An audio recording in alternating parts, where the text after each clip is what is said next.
Y vamos a platicar hoy con Fernanda Vidal Correa.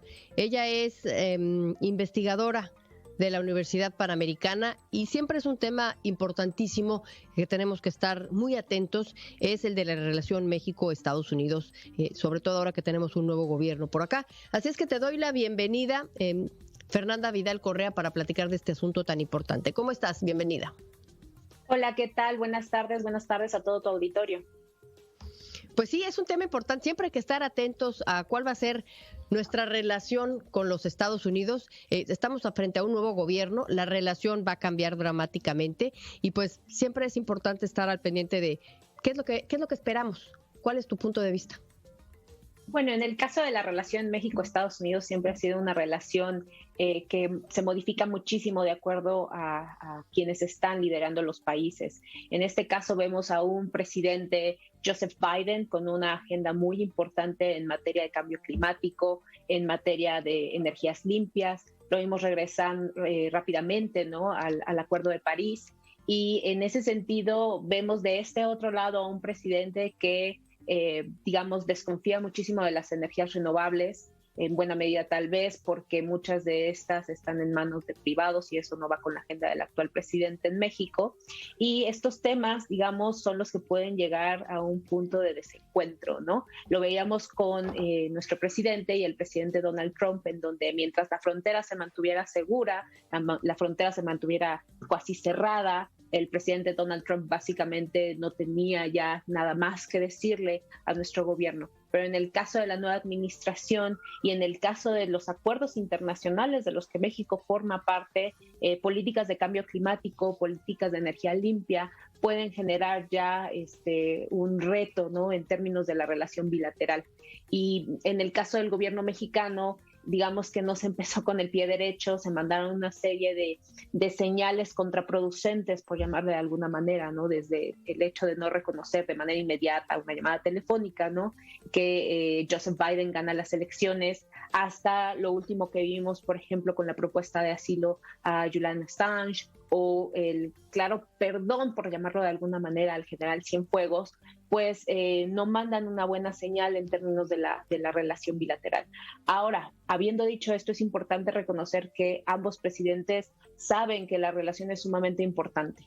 Y si bien empezamos de una manera tal vez no adecuada, hay mucho terreno que todavía se puede cubrir y que de alguna manera podría generar acuerdos importantes. Por ejemplo, lo vemos en el caso migratorio, ¿no? Ya el presidente Joseph Biden firmó órdenes ejecutivas, por ejemplo, para restablecer los derechos de quienes están dentro del programa de DACA, ¿no? Y si el gobierno mexicano actúa de manera inteligente, podríamos esperar tal vez un acuerdo complementario en materia migratoria, ¿no? Y eso sería muy, muy bueno para nuestros connacionales. Entonces, hay muchos elementos, ¿no?, que cubrir, hay muchas expectativas. México sigue siendo el segundo socio comercial, ¿no?, después de China en la relación con Estados Unidos, y tenemos una frontera que tenemos que asegurar, ¿no? Y en ese sentido, Estados Unidos no descarta el papel de la relación bilateral para la protección de esta frontera, sobre todo en términos de lo que representa el narcotráfico, ¿no?, el tráfico también de armas de Estados Unidos para acá. Y digamos, hay temas muy importantes, temas muy recurrentes en la agenda, que todo dependerá de la disposición que se tenga de ambos gobiernos de generar soluciones, ¿no?, que convengan a ambas naciones. Tocaste el tema de la reforma migratoria, que me parece muy interesante, el mismo que develó ayer el presidente Joe Biden, dando algunas directrices de lo que pretende hacer. ¿Cómo lo ves tú y qué crees que le falte o qué podríamos estar esperando desde México que faltaría a esto? Tenemos, como sabemos, a la Guardia Nacional también destacamentada en la frontera con los Estados Unidos, misma que puso el presidente a petición del presidente Donald Trump. Ahí está resguardando la frontera. Ahora parece ser que ya no vamos a ser, por decirlo así, el patio trasero de los Estados Unidos para que todos los migrantes que están pensando o tratando de llegar a los Estados Unidos se queden años esperando en México. Hemos dicho aquí como aventarnos la papa caliente. Ahora parece ser que ya no va a ser así. ¿Cómo crees que esto influye en la relación entre ambos países y qué es lo que faltaría? Bueno, creo que es importante que ya no seamos el llamado tercer país amigo, ¿no? En donde efectivamente muchos migrantes están esperando su entrada a los Estados Unidos. Ahora, en el caso de la administración entrante con Joseph Biden, si bien están planteando un enfoque, vamos a llamarle desde una perspectiva de derechos humanos, es importante recordar que Joseph Biden fue el vicepresidente de Barack Obama. Y la política migratoria de Barack Obama fue bastante dura en el sentido del número de migrantes que fueron regresados, por ejemplo, desde Estados Unidos a sus países de origen. Entonces, si bien podríamos esperar que se tenga un criterio, vamos a decir, de protección y de garantía de derechos a los migrantes, eso no va a significar que Estados Unidos de repente simplemente va a abrir las puertas y va a recibir a los migrantes con brazos abiertos. Entonces, eso es muy importante, plantear esa diferencia. Una cosa es tener un enfoque de derechos humanos, un enfoque particular sobre todo a muchos migrantes que ya son residentes en los Estados Unidos por muchísimos años y el papel que tienen estos residentes en términos de la economía, y otra cosa es la cara que se le puede dar o la atención que se le dará en materia de política pública a migrantes que busquen entrar a los Estados Unidos. Sí, ese es un tema importante. Y por otro lado, también nos seguimos preguntando, ¿cuándo podrían reunirse los dos presidentes, Andrés Manuel López Obrador y Joe Biden?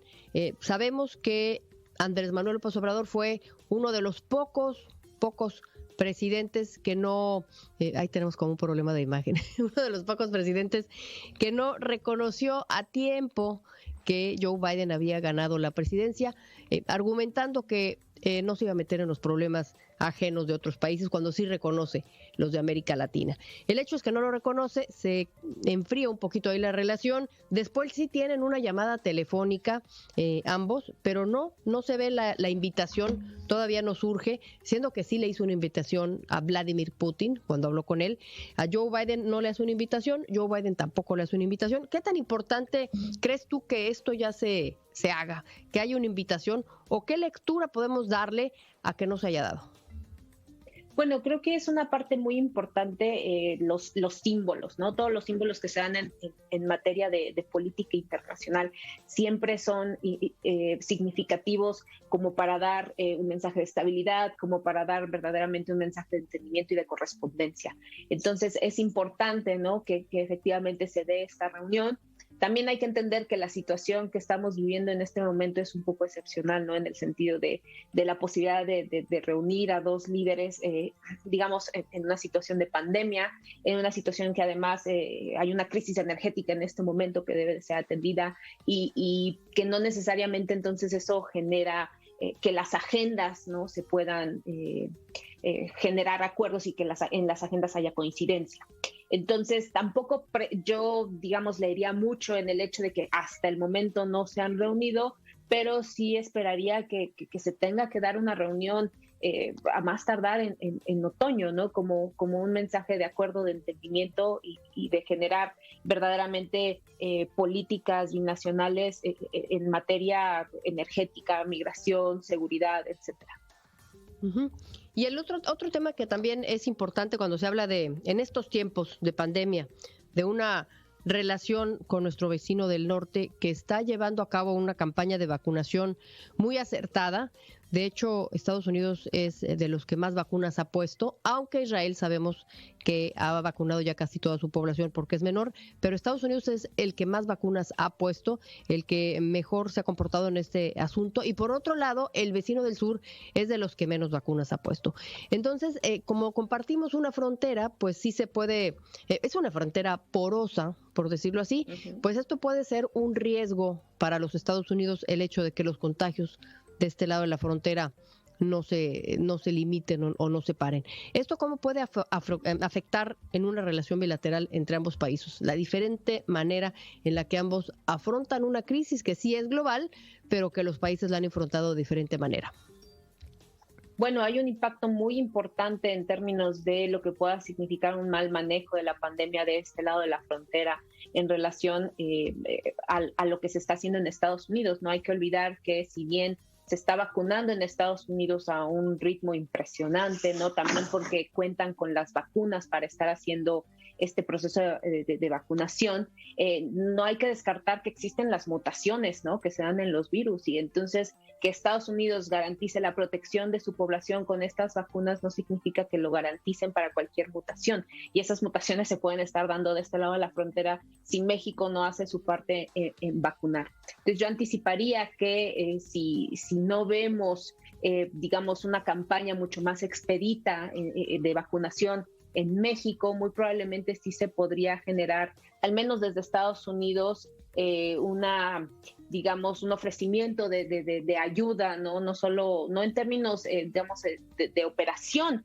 pero sí tal vez en proveer vacunas una vez que, por ejemplo, Moderna tenga cubierta la demanda en los Estados Unidos. Podríamos tal vez anticipar la llegada de vacunas desde nuestro vecino del norte.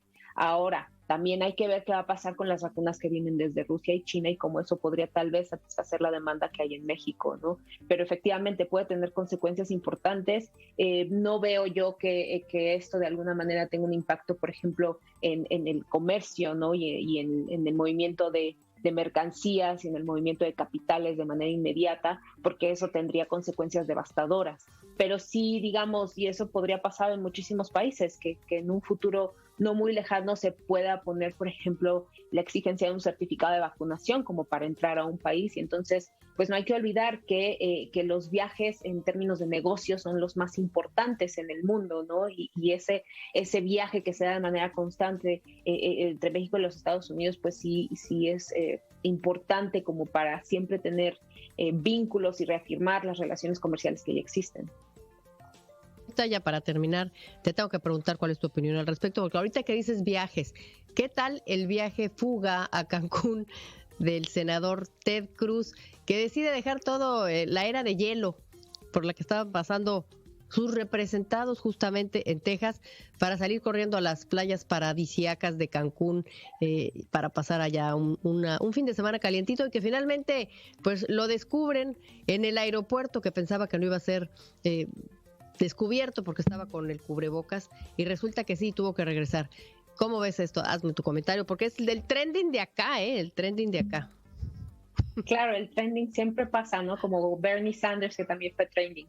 Bueno, en el caso del senador, me sorprende mucho que, digamos, con las aspiraciones presidenciales que se están presentando, y yo sé que es una etapa muy temprana, digamos, me sorprende que no haya un manejo por parte de su equipo, ¿no? En términos de cómo proceder y en términos de lo que tendría que haber sido, ¿no? La toma de decisión de este viaje. Y muy probablemente, a pesar de que seguramente le dijeron que no hiciera el viaje, no escuchó recomendaciones adecuadas, y pues no creo que vaya a haber más consecuencias que las ya existentes en redes sociales, pero digamos que sí me sorprende mucho de una persona que usualmente tiene un control del mensaje que quiere mandar, ¿no? a sus votantes.